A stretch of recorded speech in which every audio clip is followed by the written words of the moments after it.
Picture this. It's 1792. George Washington is president. The printing press is cutting-edge technology. And a man named Robert B. Thomas in New Hampshire has a bold idea. He's going to predict the weather for the entire year ahead and publish it for farmers who depend on knowing when to plant, where to harvest, and when to prepare. Here's the remarkable part. 233 years later, the Old Farmer's Almanac is still publishing, still making predictions, still trusted by millions of readers. That kind of staying power, it means something. This week, I'm going off the radar to find out what makes this publication tick. We're going way beyond just seasonal forecasts. We're talking about a living archive of American history. And when you crack open those old editions from centuries past, the pages contain wisdom that feels like it could have been written yesterday. I'm meteorologist Emily Gracie, and you're listening to Off the Radar, a production of the National Weather Desk. On the show, we dig deep into topics about weather, climate, the ocean, space, and much more. Our goal is to help you better understand the weather and to love it as much as we do. Hey everyone, welcome to Off the Radar. I'm your host, Emily Gracie, and today we're talking about something that's been predicting the weather since before your great-great-great-grandparents were born. The Old Farmer's Almanac. You know that yellow book you see at the checkout counter? Well, it's been around since 1792, and people are still debating whether its forecasts are accurate. So today I'm sitting down with the editor-in-chief of the Old Farmer's Almanac, Carol Connare. She's spilling some secrets about how they make their predictions, and she'll take us back in time to some of those earlier editions, which surprisingly still have relevance today. But first, I'm chatting with my colleague, Charlie Lopresti. Charlie is the chief meteorologist at WGME in Portland, Maine, but he's also an award-winning giant pumpkin grower. He's going to share the secrets to those massive pumpkins and discuss how this year's wild weather has impacted the growing season. Whether you're planning your garden for next spring, curious about what this winter will bring, or just fascinated by how a 233-year-old book stays relevant in the age of smartphone weather apps, this episode has something for you. Hi, Charlie. Welcome to Off the Radar. Hey, Emily. How are you? Thanks for having me on the show again. It's always fun to be speaking with you. I know. Well, I drill you every year about pumpkins, but You're not doing pumpkins this year. What's going on?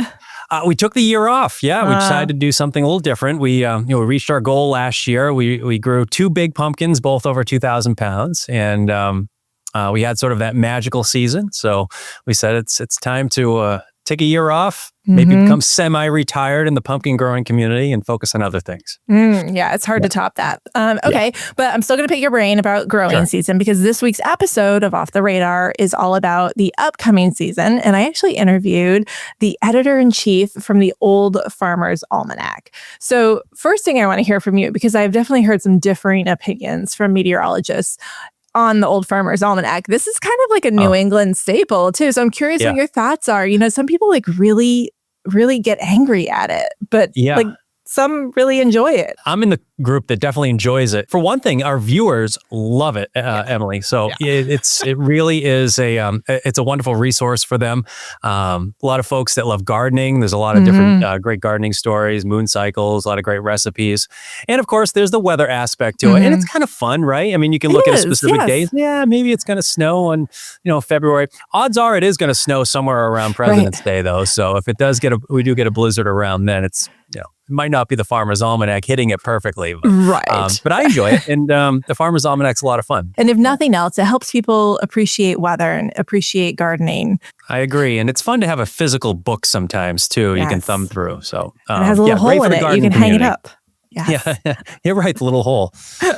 Okay, so let's talk about weather this past year, because even though you weren't growing pumpkins, I'm sure you were still tuned in. And I've listened to you talk about growing them in the past, and it almost sounds like like taking care of a litter of animals, the care Sure. that you give these things. So this past year, what was the season like, and did it impact the growing? The big weather story early in the season for us, at least in the Northeast, was it was wet. You'd never know it right now, but we went 13 straight Saturdays with measurable rain. Imagine telling that to your viewers when you're coming out of winter and saying, hey, this Saturday it's going to rain again. That's how it was back in May and June. And just like that, the switch flipped right around Independence Day. So early July, late June, early July, the weather started getting really nice in the Northeast. And it stayed nice in the sense that it was sunny and it was dry for most of July, all of August, and all of September now. And now we're in one of those situations where we're in a pretty bad drought. So that has definitely affected the home gardener. And as far as pumpkin growing, though, it's interesting because a lot of people have asked me the same question. They said, okay, if you were growing pumpkins this season, how would you feel about the drought conditions? Home gardening, yeah, you rely on some of that rainfall. I am always that kind of grower that would love to be able to control the amount of water I put down in my plants. So I am all for the sunny days, the warm nights, and if I can actually irrigate as much as I want, as opposed to getting 3 inches of rain on one day, that's what I'd take any day. Over sort of a wetter season. And with that said, Emily, I think early in the season, a lot of the pumpkin growers that I have spoken with here in May and June, they got off to a rough start just simply because it was cool and wet. So playing catch up, we did play catch up, of course, but I think the wet start and the cool start was more detrimental to the growing season than the drought conditions. Because if you're a competitive pumpkin grower, you're going to have a deep well. You're probably going to have an irrigation pond or something you could pump water into. And these plants do take a lot of water. They take about, listen to this, they take about 150 gallons of water per plant per day. The pumpkins grow very, very quickly. They grow, 50 to 60 pounds in one day. So that requires a lot of water. And if you can manually tune in to exactly how much water you're putting on that plant, that's going to be an advantage. Okay. So you like the control factor. I get that. Okay. The other thing that the Old Farmer's Almanac does is winter outlooks. And I know that you guys there in Portland always put out a winter outlook as well. So do you have any insider information you can give us what folks, especially in the Northeast, can expect this winter? I love the winter outlook. I will say with confidence, do not rely on my winter forecast verbatim because I know it's kind of fun to kind of get a general idea of how the weather patterns are going to play out. But you know what seasonal forecasting is like. It's nearly impossible. I think the big weather driver this year is the warm sea surface temperatures anomalies in the North Pacific. It just, kind of like last year, strong polar jet would probably mean more amplified jet stream, more chances for storms, more chances for cold outbreaks in anywhere from the northern plains to the Northeast. The big question is, are we going to get into a La Nina? I don't know. I mean, it's probably negative 0.4 or something now. I mean, it doesn't look like a strong La Nina, that's for sure. So that may play a role in it too. My winter forecast, I've just started it kind of, but I think I'm going to go above normal in snowfall in the Northeast, I think. And I'm also going to go, there's a couple fun things I like to do. I'm going to go snow on the ground Christmas morning in Portland, around normal as far as temperatures go. A quick turn to spring in March. I think we'll probably have big temperature swings in February, March. One of the analog years, 2017, we had 63 degrees in February in 2017. They got really warm, but then it got really cold again. So that's kind of what I'm leaning towards. Snowy, around normal in temperatures, snow on the ground Christmas morning, quick turn to spring. This is all good news. That's all great news. Yeah, skiers will like it, I think. Yeah. I hope so. Last question I'm going to hit you with is, how's the fall foliage looking up there right now? It's kind of like pizza. I mean, the fall foliage it's always going to be good, right? No matter what kind of foliage you're going to get. I mean, it's going to be pretty good. This year, it's definitely dull, though. We're getting probably one of the duller color years I've seen since I've lived in New England. And the reason for that's obviously the drought. We haven't had much rain at all. We've had the driest summer since 1995, Emily. And prior to that, the driest summer prior to that was 1968. Two things worthy of note. Anyone who lives in New England, those following winters, 69 was a huge winter. 1996, also a huge winter in the Northeast. But as far as the foliage goes, I mean, the leaves are turning. They look pretty. It's just not very vibrant. Mm-hmm. Okay. Yep. Okay. Interesting. Well, good to know. Charlie, is there anything else you want to add? Any more tips you want to give our listeners when it comes to the growing season or the upcoming winter? Sure. Well, if anyone's interested in becoming a giant pumpkin grower, I have some pumpkin seeds I'd be happy to share with folks. And it's always fun to get people involved in it. It's something I've been doing almost my whole life. I can say with confidence, though, I can tell folks what not to do when growing giant pumpkins. I'm not the expert as far as like what to do, but I've screwed it up so many times. I can tell them what not to do. It's kind of like when you're forecasting, Emily, you can probably relate with this. It's like, you can figure out what not to do. It's kind of like when you're forecasting an icing event in the Northeast. The models are not going to handle cold air damming events, right? So, I mean, you screw that one up enough that you're like, okay, you recognize what not to do, and I can help with that. But that's just as useful. I'll take it. Well, Charlie Lopresti, Chief Meteorologist in Portland, Maine, thank you so much for checking in with us as we go into the winter, and we look forward to hearing any news from the slopes. I love those videos with your dog. Oh yeah, we always try to get out. Let's hope for more snow this season, Emily, right? And thanks for having me. I appreciate it. Of course. Thanks, Charlie.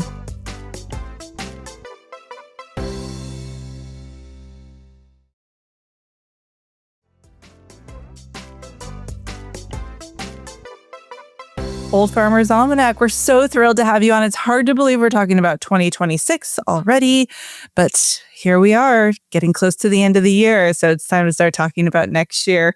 Also hard to believe that you talented people there at the Old Farmer's Almanac can talk about the weather so far in advance. But we're going to talk about that today. And we're going to talk about how it works and how accurate it actually is.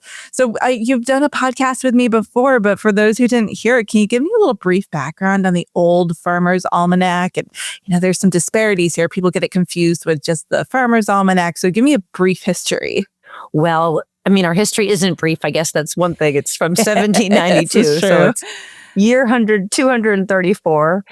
Yes, we've been around for a long time, and weather forecasts have been part of what we've been doing as well for the whole time. And it is kind of crazy to long range forecast for all these regions, both in Canada and the US, day by day. And so it's what we're known for. The Farmer's Almanac does predictions too, and theirs are very different from ours this year. And I don't actually know what they do in terms of their formula, but ours really relies on sun science, the magnetic storm cycles on the sun, and factoring in that data over time, as well as with the other things that we know, climatology, meteorology. And so we do a lot of number crunching. That's really what it comes down to. And of course, today, that's a little easier than it was in 1792. But our founder, Robert B. Thomas, was more than a weather person. He was really interested in making this the most useful but entertaining book that he could once a year for people that may not have had much more than a Bible or a broadside in their houses to read. So, what could be useful every day of the year? An almanac has something for every day of the year. If you look at our calendar pages, we'll tell you a fact in history, the tides, is it a holiday, something about that day. And so that's what it's meant to be, as well as have essays and poetry. Don't see that a lot anymore. And if you ask me, I think the secret to our success is that we've always stayed in touch with our readers and our patrons. We get questions on the website every day. We get people mailing in questions. We get emails. And that's really how we figure out what people are wanting to read about year to year, is really listening to that. People who love the weather tend to be outdoors people. They tend to be gardeners or growers. And so that makes up the core of our audience. Yeah, they are loyalists for sure. I think there's a misconception too that you guys are not using scientific information. So I know there's some stuff that you don't share the entire formula, but can you tell us a little bit about the team and the work that goes into doing these forecasts every year? Sure. We have our own team of dedicated meteorologists at AccuWeather. And so they are short-term weather forecasters really by trade. And so for us, they're using our formula, which is factoring in not just the solar magnetic storm cycles, but also looking at longer-term patterns, the warming of the ocean, just the warming temperatures on Earth. There's more moisture. that's being held in the atmosphere. We're seeing a lot of these trends of short-term, heavy-duty rain events. So maybe a place isn't getting more rain overall, but they're getting more rain in a shorter amount of time. So just looking at those patterns, it's a neutral La Nina right now. How is that affecting things or not? Certainly studying the jet stream plays in. Every year before we get on to do media, we ask to meet with the AccuWeather team, and we really run through we call it the weather tune-up. What's new and what are we talking about? And so we were talking about a split jet stream perhaps this year. When you look at the maps of our forecast, you're really seeing us look at more moisture in the southern tier of Canada and then even the southern tier of the US. So a split jet stream effect. We'll talk through those things, but those are the patterns that they, and they can bring that knowledge to it, as well as really, this is, I think, the only work that they do that takes into effect the solar cycles of the magnetic storms. So, right. Well, it's all very connected. All right. So, it's out. I actually, I checked my mailbox yesterday and it was there. So I got my first look at it. I'm very excited. Can you give us a little insight into what the forecast for 2026 looks like? And I know that's a very broad thing, but any information you can give us? I'd be happy to tell you. So we are saying that winter is going to be colder than normal in the Appalachians and then even through the Southeast and Florida. And when we say warmer than normal, of course, that might only be a few degrees in temperature difference, but that can make a big difference. Also colder westward across the Ohio Valley. And then sort of normal to near normal temperature-wise for the rest of the U.S. And when you say winter, are you talking early 2026 or late 2026?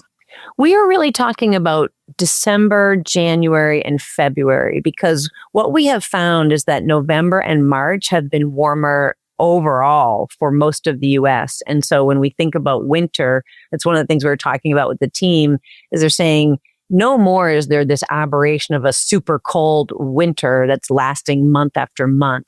We're really seeing maybe cold snaps. And if you look at the data, we're really seeing even December is 1 to 2 degrees warmer in most places in the U.S. than it was, say, 10 years ago. So this December. Yes, we're talking about this coming up, this winter coming up. Right. If you want our fall prediction for this year, you have to go to the 2025. Right.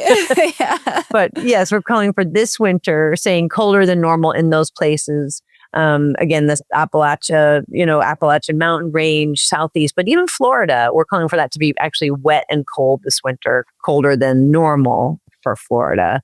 Thinking about precipitation, except for Florida, we're calling for below normal, southern high plains, which is, in the northern part of the U.S., intermountain region, which is really the western mountains, and even the desert Southwest. And again, there, if you have a couple of inches of rainfall, that is well above normal. So we're just saying that it's going to be a bit wetter.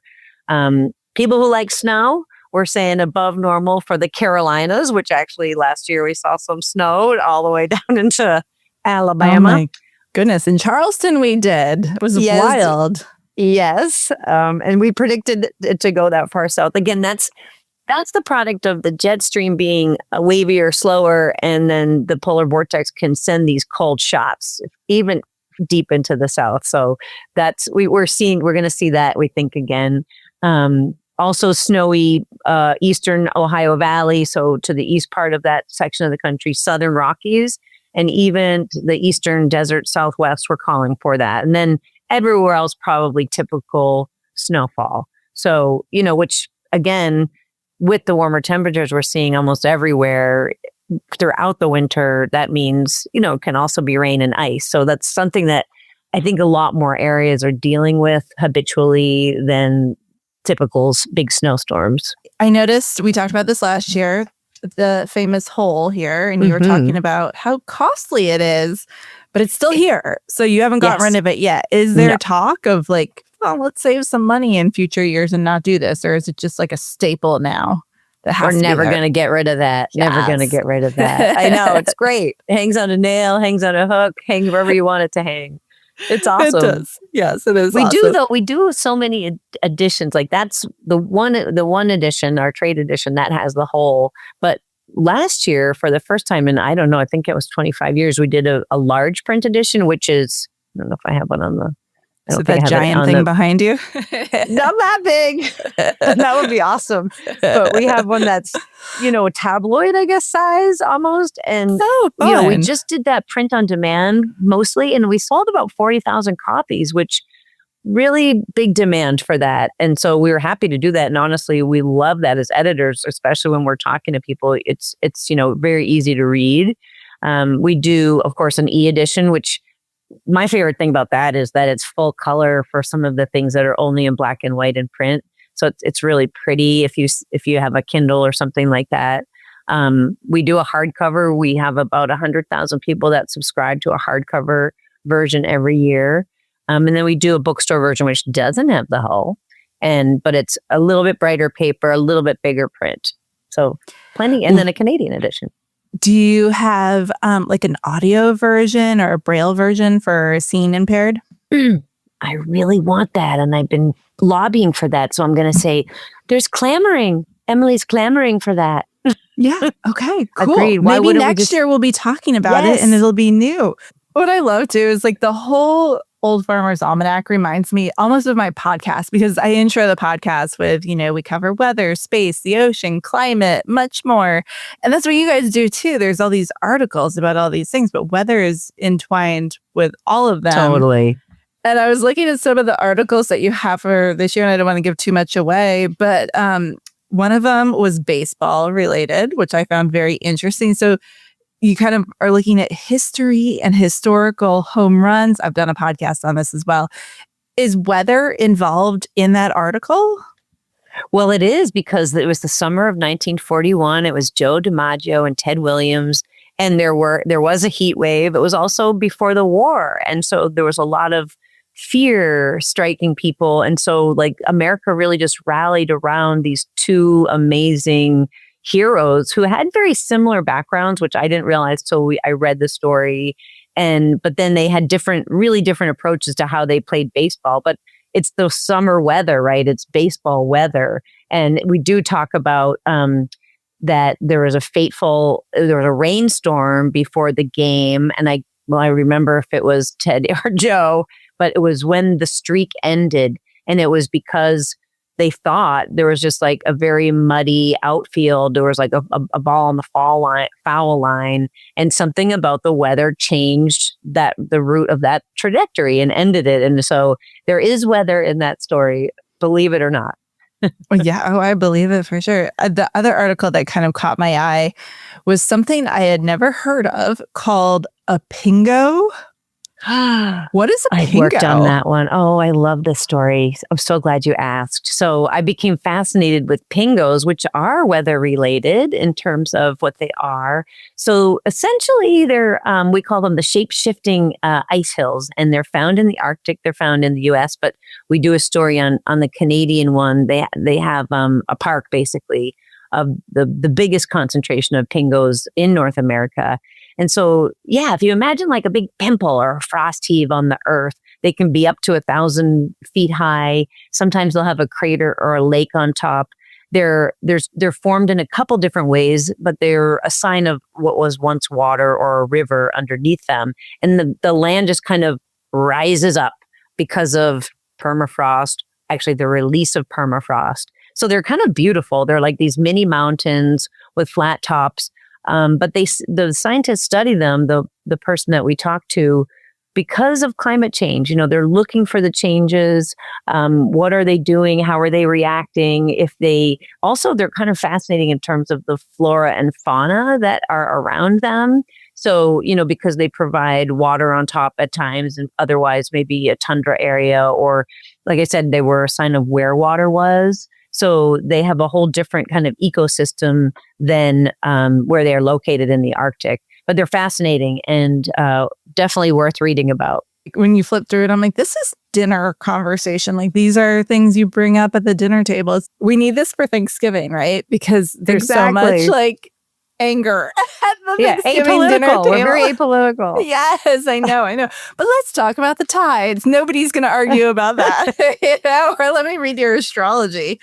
So that's People will. great. They don't like that. I get letters sometimes like, oh no, you have astrology, but I'm like, you know what? That's been in since the beginning, and you have to understand, like in 1792. Medicine wasn't very far along. And so people relied on superstition and also astrological signs for knowledge about those things. And so that has been hard. People don't give that up. And also, it's entertaining. It's part of our entertaining mission. I was going to say it's just fun. And it makes me think of like the teen magazines I read when I was younger. They always had astrology in them. You just read them for fun. You read them to create conversation. Is there anything over the years, like I'm guessing you have an archive of old editions, just like in like a room somewhere near your office. Do you ever go back and look at some really old editions of the Almanac? And is there stuff in there where you're like, whoa, that is outdated? Or, I'm thinking about like the modernization of even like you being a woman as editor-in-chief. There's so many things that have modernized with this. So tell me about the progress that's been made over these couple hundred years. Well, and when we first started out, they were smaller editions, and we'd have things like, what are the ferry prices? Or, when do colleges go back to school? Because of course there were land grant colleges already, Harvard was already around, like in New England, because we were New England based. So some of it is just really a time capsule. But one of the, I do go back and look at them all the time. And as a woman, you will find a lot of comments about finding a good wife, and a good wife was a hard worker and someone who didn't talk a lot, So there can be some offenses. My daughter pointed this one out to me. She was looking at an old issue and she said, this has 4 pages on how to ready your horse for a long distance trip. And I thought, that's so fun, because we still think about, I'm going on a road trip. I got to put this and that together. But, to get a horse and buggy ready is a lot more. And so, just some of those things. So I think that speaks to the fact that, we have like an emergency preparedness set of pages in our reference area. I would say that's what's new this year. We've been really overhauling the reference pages of the Almanac just to really update them. And so there's kind of an emergency preparedness section that we put in this year, and how to harvest, like tips on harvesting vegetables and when to do that. So that's been really refreshed. What maybe these days I'm not going to find all together on the web. Like I would maybe have to go search 10 or 12 websites. So simple things like that, I think, are the tradition that's held over. When you look back, it's a lot of things about crops, like hay. Hay was a really big topic, but growing grains, growing your own grains, of course, if you had livestock. So things, but again, we also talk about those things today. And I think one of the most enduring things when I go back and look is that the farmers and the growers of old understood the importance of soil and the way we treat our soil. Back then a homestead would have, of course, had livestock and manure and chickens, and rotate crops was a big thing. And now, we're sort of going back to that because we're understanding that we've overused our soil. And so I think you see these trends come back around. So it's fascinating to go back and be like, these guys were really paying attention to soil, and so because they knew, that's the only way to make your farm resilient through rain or drought or whatever else might happen. Oh, interesting. So not the best way to learn how to find a wife, but maybe we could learn something from some of these old. Do you ever like republish old articles? Like we check do. out this article? We do. On the online we will, we might mention it in one of the, in the print edition, we might hark back to it. Certainly in our country calendar, which we publish every year, we always publish excerpts. And in this edition, actually, because 2026 will be the anniversary of our country year, we do go back and you'll find a page in there which we went to all the anniversary years and took out some of the wisdoms about citizenry and what it meant to be a citizen and kind of what was going on at that time. And, we have found when we went back that really people didn't give two wits about the anniversary so much, except in the last, say, 100 years, because we can go that far back. So it would be a mention, but not a focus. Like really people were we're not, I think maybe because America's younger, and it was just like, okay, hopefully we're going to make it, and so that's interesting to go back and you can see that we did some, at each maybe 25-year interval. And that page is very interesting to me. So we did publish a few excerpts from past ones on that page. Wow. What a cool historical record you've got there. Okay. Lastly, and we talked about this last time, my ongoing tomato struggle. And I saw that you've got the tomato contest, which clearly I did not enter this year because I still cannot grow tomatoes here in Charleston. So Carol, help me. So here's the deal this year. I had them in potted big pots. Good. They're growing, but there's no tomatoes on them. So it's all just green. So what am I doing wrong? Why are there no actual tomatoes on there? No blossoms? No yellow blossoms? No blossoms. Well, how was your soil? How was your soil in those buckets? I don't know. How do you know how your soil is? Did you get like a vegetable growing soil? Yeah, did you put from any like Lowe's? And they got enough sun? Maybe not enough sun. That might be, they're in my sun front yard, which is worshippers. pretty shaded. So yeah, in the past, I think they got too much sun and they kind of got burned. So they don't have as much sun this year. So maybe I need to drag them into the sun. It's still pretty hot here. So I want to say heat. I think that it's too hot there. Oh. No, I don't know. I think it's weird because you have to sort of figure out, you want them to have sun. I wonder if you put some kind of a shade cover on them so that they're getting the bright light, but they're not getting burned. But I guess also, I think I would say checking that soil and making sure that it has enough fertilizer in it. Like we sell these cool spikes. You can find them anywhere, but you can just put little spikes, little kind of fertilizer spikes, and they're slow release. And that might help too. Tomatoes are super finicky. Yeah. I see a lot of really successful tomato growers covering them because of that. So it's like you're going to eliminate pests if you do a sort of a light shade cover. You're not going to burn them. You're going to give them a respite from the heat. But we need to really focus on the tomatoes for you. We have got to get that. How about what varieties? Maybe even going with just cherries because one of them's cherries and one of them's something bigger. I don't know. It's probably I could probably keep working at this, right? Like into the fall here. You could there. Yeah, you could. I mean, you can even grow tomatoes indoors if you have a little grow light. But I would also say maybe trying heirloom varieties because they're just going to be hardier. Mm-hmm. So I don't know what when you start out, if you're buying starts, maybe looking to find a more vigorous.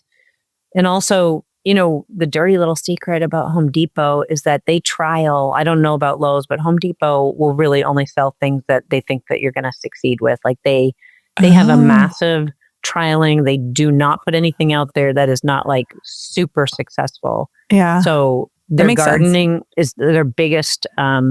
It's their biggest area of what they sell, actually. And so they're intent on that. So you might even just try to get them from a different place or a few different places. Okay. Good call. I got to make this zesty tomato basil ice cream. That looks good. That was amazing. Good looking recipes here. Awesome. Carol Connare, thank you so much for your time today. Is there anything else you want to share about the 2026 Old Farmer's Almanac? No, we just hope people pick it up in their newsstands. Like you said, it's a good thing to get ready for the holidays with your family so that you can find lots of topics to discuss that everyone will love. Yeah, it would slide right into a stocking real easily too.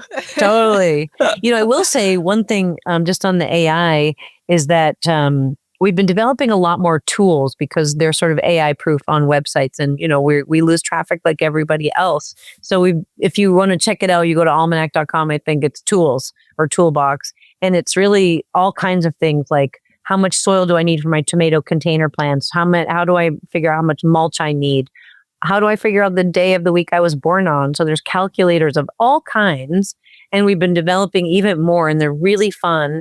Almanac.com has them, and we'll be doing more of that. And I think, again, it's sort of AI doesn't do these things. They're really unique to what we do, things about stargazing and all the things that we do. So I hope people check those out there, and they're free.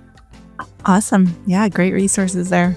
Carol, thank you so much for your time today. Thank you, Emily. Off the Radar is a production of the National Weather Desk. Make sure you're following the show on Apple Podcasts, Spotify, or wherever you listen to podcasts. New episodes publish every Tuesday. Thank you to Carol Connare from the Old Farmer's Almanac for joining me today. The 2026 edition is now available. Also, thanks to Charlie Lopresti for joining me at the beginning of the show. Thanks to the National Weather Desk and Sinclair Broadcast Group for their ongoing support of the podcast.